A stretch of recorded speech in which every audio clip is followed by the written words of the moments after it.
Guys, this is Mr. Verdelli. So what we're gonna do is gonna go over the first couple lessons, 1.00 through 1.03 on this video, just to show you really quickly what the lesson is all about. Okay, so what we're gonna do, let's see, we're gonna go to again, we're on module 1.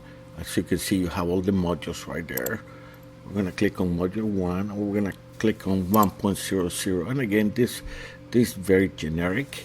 You will see this pretty much in every class. Like on the first page, you're going to see an introduction, tell you everything, a little bit about the class, not everything, but a little bit about the class. You click the next button to switch pages. It talks about modules, lessons, your assignments, how do you navigate through the course, like using the next previous button. You can also see, again, these buttons may look different in every class, but basically see you can jump between modules right there. Over there you can jump within lessons within that module. Over there you can, by clicking on go to, you can switch between pages within that lesson. Okay, so right there I went to page 2, I'm going to go to page 5 within 101. Okay, so it's staying within that little piece of the lesson. Okay, you see, I'm just navigating just to basically show you. It tells you a little bit about collaboration assignments, and let's see, how to find a partner for your collaboration. Let's see what else.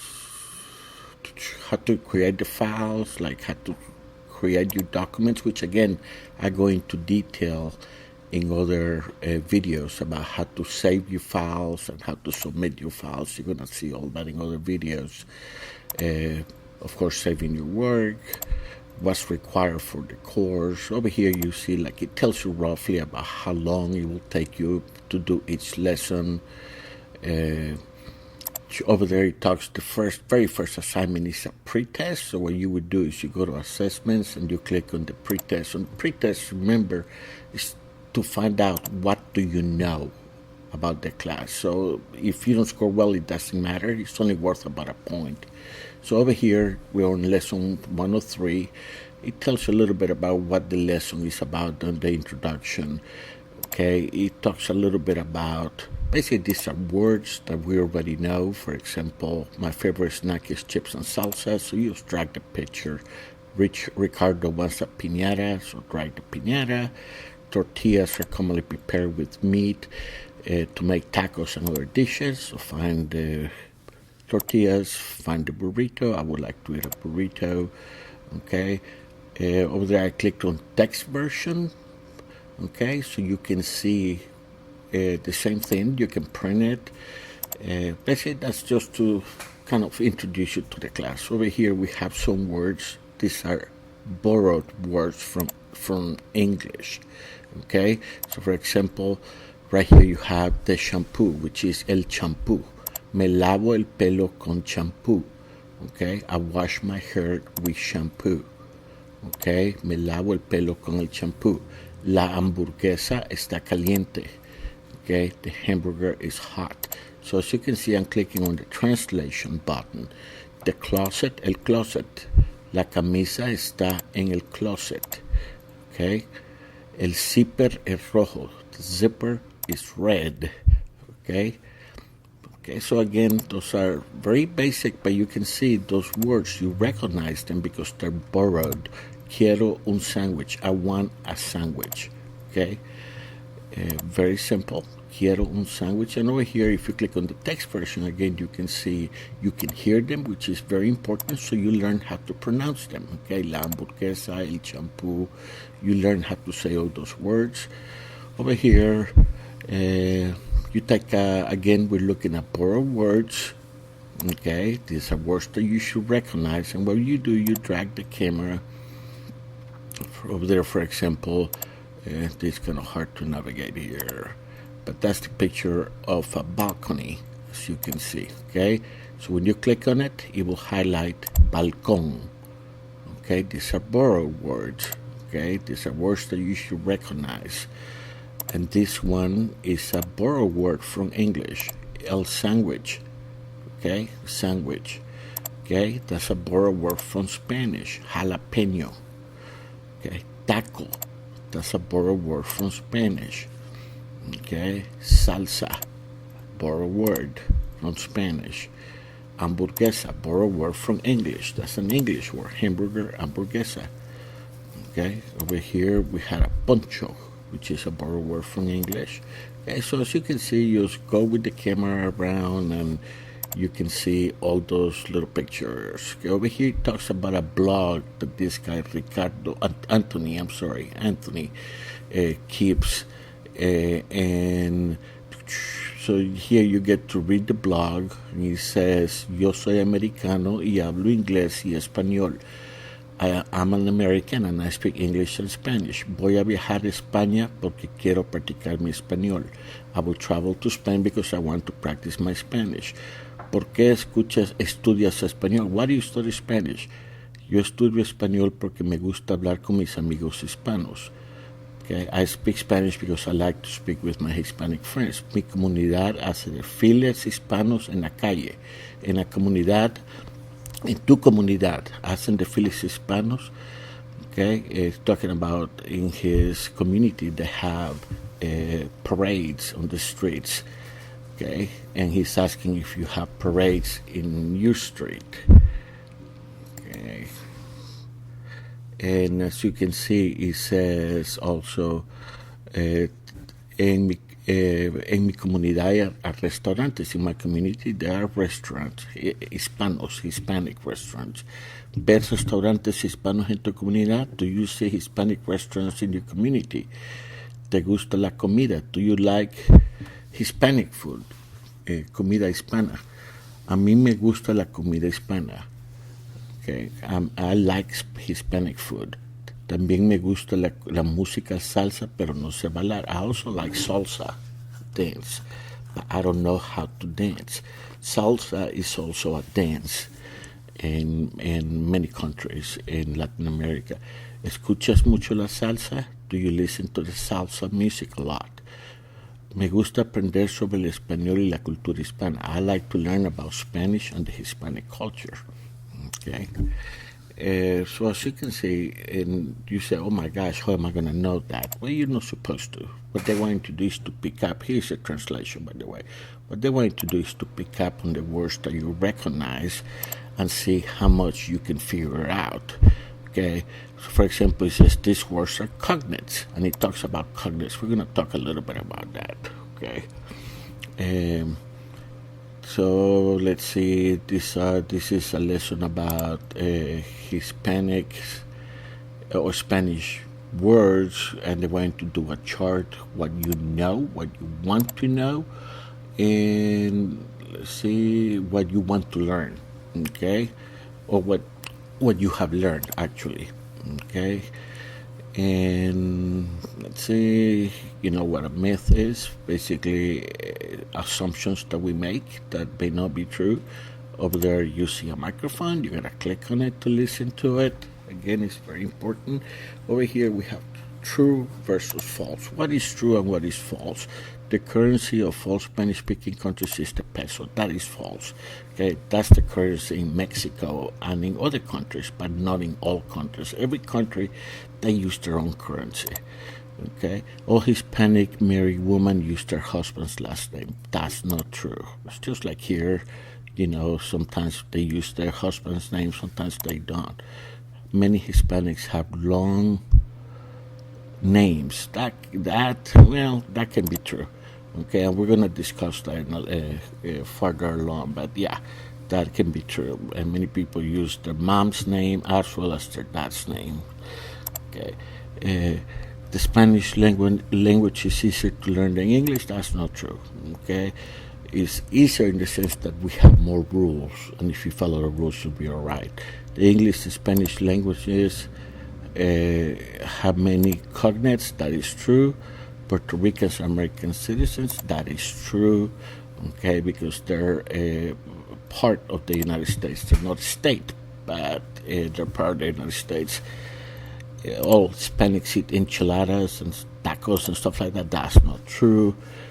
The population of the United States, half of the population is Hispanic. That's not true. Somewhere around 20%. In the 2000 census, only 50 million people spoke Spanish. Yeah, well, that is true. 28% actually. I'm sorry. English is the official language of the United States. That's false. The United States does not have an official language. I don't know why, but we don't. Okay, so over here we're talking about borrowed words. Okay, borrowed words are words that we borrow from another language. In this case, we're going to talk about borrowed words from Spanish. Okay, we already touched up a little bit on that. But there are some examples: el poncho, el taco, el guacamole, la salsa. And what do we mean by that? What's the word in English for taco? It's taco. It's a Spanish word, but that's the word for taco. Is taco in English or in Spanish. That's why it is a borrowed word. Okay, same with when we say fiesta, la fiesta, which is a party. People say, "Oh, I'm going to a fiesta." Well, that's the Spanish word for a party. In Spanish is fiesta, and in English sometimes we say fiesta.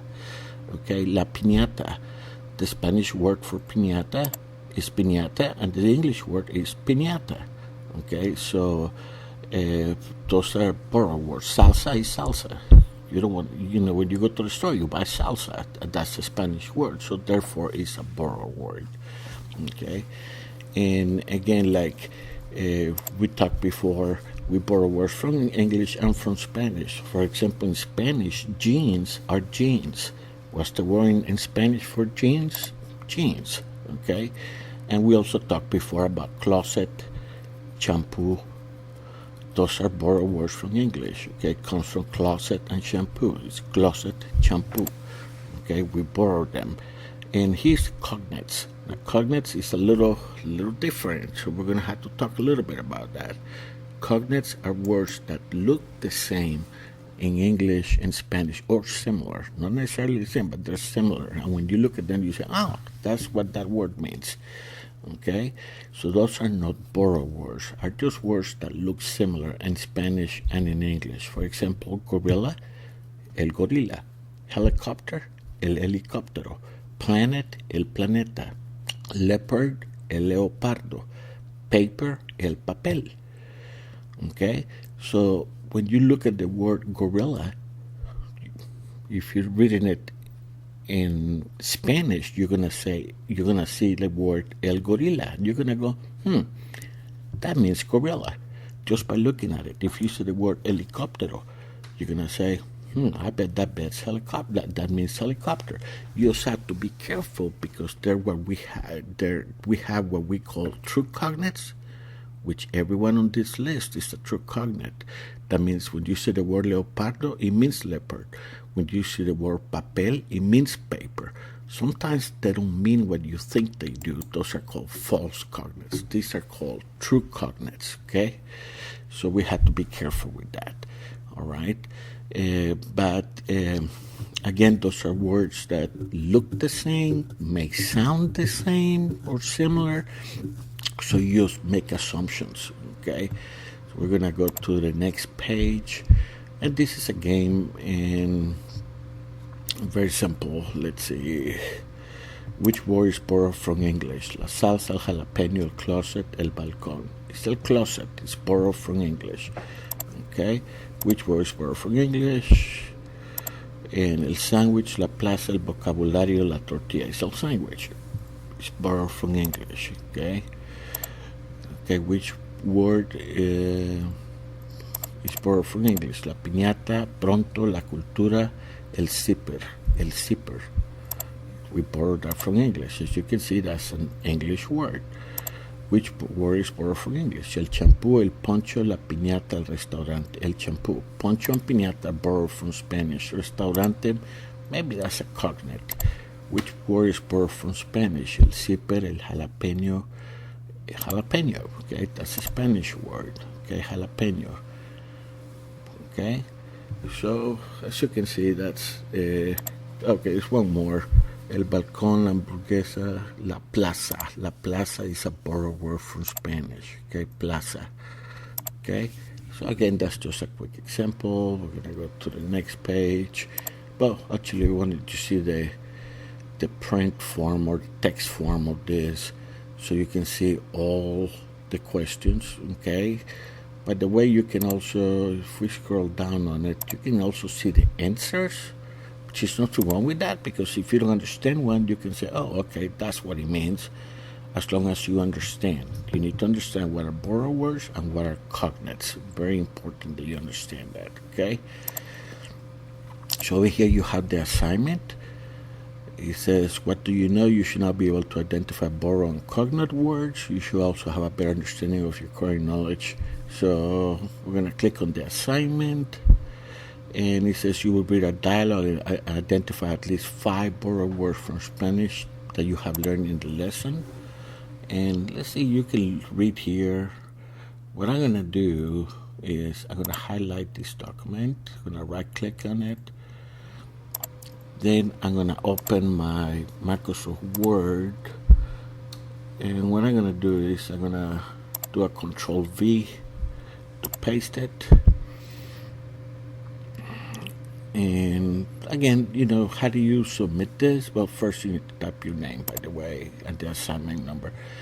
You can highlight the words that are borrowed. You can make them bold. And basically you save your assignment and then you submit it. Okay, so it's very simple. Good way to do it. Just right click and